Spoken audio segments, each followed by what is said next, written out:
Reading is a beautiful hobby, right? If you're here, you probably read and enjoyed at least one book in your lifetime. It can be relaxing, it can turn your brain off for a bit, it can also be really rewarding and generally, as studies have shown, pretty good for you too. But the version of reading I'm seeing on social media right now seems a little bit unrealistic. Now, before I talk about and show you various examples in this video, I want to urge you not to give these people any hate or judge them for what they're doing. We're all guilty of pandering to the algorithm in some shape or form, whether it's posting a reel with a trending audio or editing our photographs to look more appealing when we post online. Even I'm guilty of this. There's no way I would have tried to read 30 books in 30 days if I didn't have a YouTube channel, or wrap my books in brown paper if social media didn't exist. Even if it turned out to be a really great idea, if I do say so myself. But I do think there's this underlying issue we're seeing online where people feel like in order to fit in or increase their following or whatever, they have to perform in some shape or form. Hold up, I can bat around the term perform all I want, but what exactly do I mean by that? Performing, at least when it comes to reading and being on social media, can look like a person who has huge stacked shelves full of books but has hardly read any of them. A person who buys multiple editions of the same books to excess. A person who has all the book accessories, reading snack hacks, ideal setups, and bookish products. Now let me just say, these don't all have to be a performance. If somebody is actually reading the books they buy, even if they're slowly getting through them, that's not a performance. If someone has accessibility needs and shares the products that help them read in a more comfortable way, then that's obviously not a performance either. But what I'm talking about here is the embellished, the things that people do online that they just wouldn't do if a camera weren't on them. A lot of copies of Fourth Wing. I really like this book, and I'm gonna go through my whole collection. It's been a while since I did this, and everyone really liked it last time. That there are actually two versions of this arc for the US. This is exactly what I mean when I say excessive. These are all different editions of one or two books, and they all have something different about them, but they are the same book. Some have a fancy different cover, some have sprayed edges, some have different languages on the front because they are from different countries, some are from book boxes, and some are very expensive. I honestly don't think people would collect this many editions of the same book if social media didn't exist, or if they didn't have a platform. They would have a couple of editions, sure, of the same book because it's your favorite, but I don't think they would have quite this many.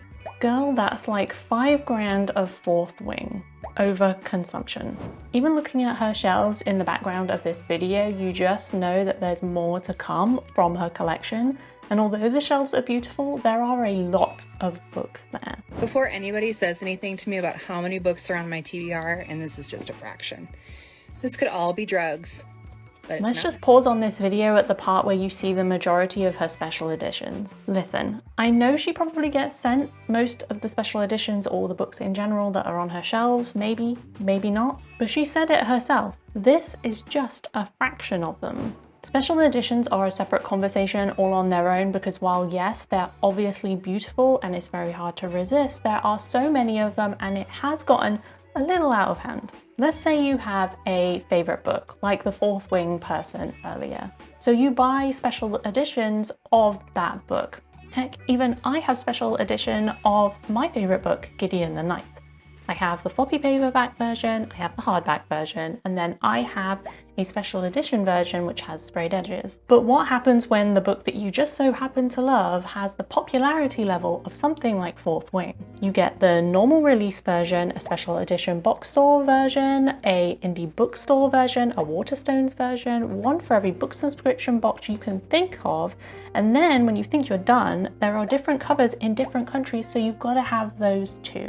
Right? And that's just buying special editions of books you already know that you love. There's a whole other market for buying special editions of books that haven't even come out yet or are set for pre-order. I know, they're super pretty, and so if you can afford it, then go ahead, you do you. But the problem is when people buy special editions who can't afford it, but they buy it anyway because they don't want to miss out. And they don't want to miss out because these limited edition hardbacks with sprayed edges or whatever are limited to the initial run of the hardback. So if you wanted to get it later, you would have to buy it on eBay and they've hiked up the price. If you don't even know that you'll like the book, because why would you? You haven't read it yet. Or worse, you buy it but you never read it because it's too pretty to read, then you're wasting your money on essentially decor, which I'm not even sure the author would want. Even if they're getting paid, they would want you to read their book. Or you'll read it and not like it, and then all you're left with is decor. Or you're going to sell it, or you'll donate it to the charity shop, which is something I usually do, which feels like a waste of money. I'm saying this because I've done it many times before. I've got caught up in the hype of a pre-release of a book that I think I might like, and then I will buy it,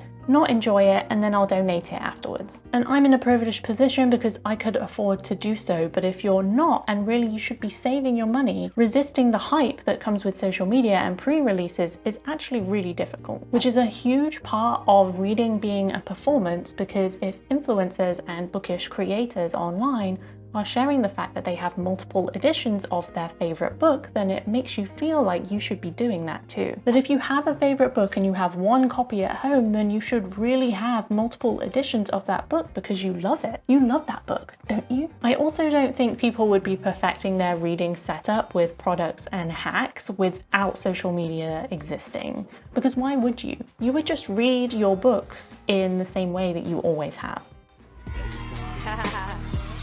Interesting. Eminem. I know. Like, who would do this? Who would actually do this? You wouldn't do this, would you?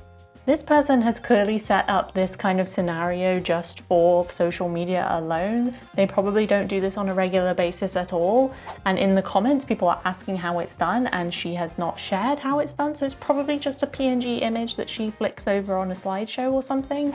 It's just created for social media. And the most frustrating part, the comments are eating it up. And then we have the annotators. Just like you have coloring book supply videos where people buy thousands of dollars or pounds worth of supplies for coloring in books, the annotating world on Bookstagram or BookTube is slowly catching up.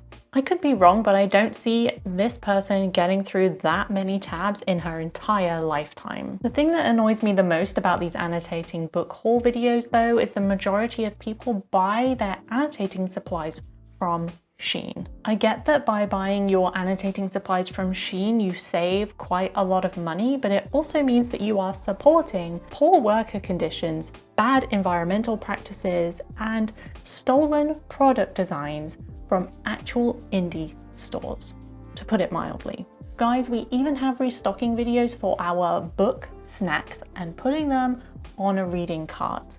You know this person doesn't do it anyway. They only do it because it's on social media and they get a lot of views. And these snacks are not cheap. The problem with these kinds of videos is that it makes you think that you should be doing that kind of thing too, or it looks like kind of a cute idea. You know, having a little snack cart. Who doesn't want a little snack cart?